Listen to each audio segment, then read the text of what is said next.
Yesu. Ushimwe himbazwe. Uhimbazwe mwami Yesu. Uhimbazwe nyiribihe.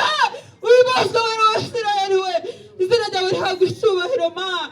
Izina ryawe rihabwa icyubahiro mwami Yesu. Twiyegereje ubwisa bwawe. Twiyegereje imbaraga zawe. Twiyegereje kugira neza kwawe Mana. Twiyegereje presence yawe ngo igaragare hano hantu mwami Yesu we. Mwami Yesu we. Mana Yesu we. Mana Yesu we. Uhimbazwe Mana. Uhimbazwe Mana we. Uhimbazwe nyiribihe. Sandi kukubanya natwe. Sandi kukutugiriye neza. Tweretse mwami Yesu gahunda zose zigiye gukorerwa hano hantu. Ntabwo ari twe mwami, ntabwo ari imbaraga zacu, ntabwo ari ugukora kwacu, ahubwo hagaragara imbaraga zawe. Ku ijambo ryawe ritubwira mwami, ayi Mana we, riratubwira ngo dushobozwa byose nawe kuko ari wowe uduha imbaraga. Tukomeze mwami, tukomereze hano hantu imitima y'abihebye, imitima y'abacitse intege, imitima mwami Yesu yababuze umuvandimwe, imitima y'ababuze umubyeyi ubashe kuyihumuriza mwami. Ntabwo ari twe, ntabwo ari imbaraga zacu, ntabwo ari imbaraga zacu Mana, ahubwo hagaragara imbaraga zawe. Reka ihumure ryawe ritahe hagati mu mitima, reka ihumure ryawe riganze mu izina ry'umwami Yesu. Dusabye twizeye kuko ubikora. Amen.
ukuboko kwanjye ndikugakore, ururimi rwanjye rufatane n'igisenge.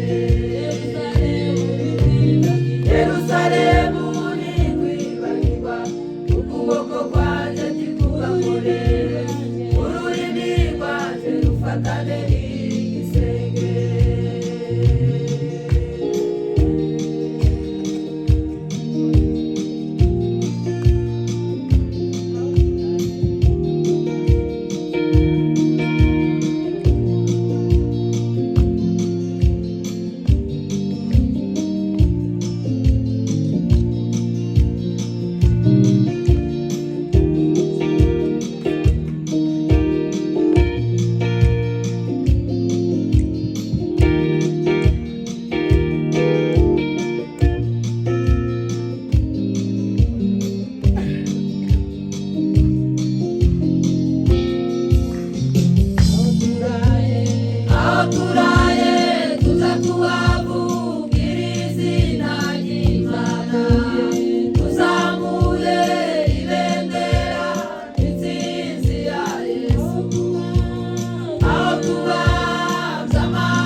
dusigaye tuza tuhavugiriza izina ry'Imana, tuzamuye ibendera intsinzi ya Yesu, aho tubanza amahema ntirakabura Imana.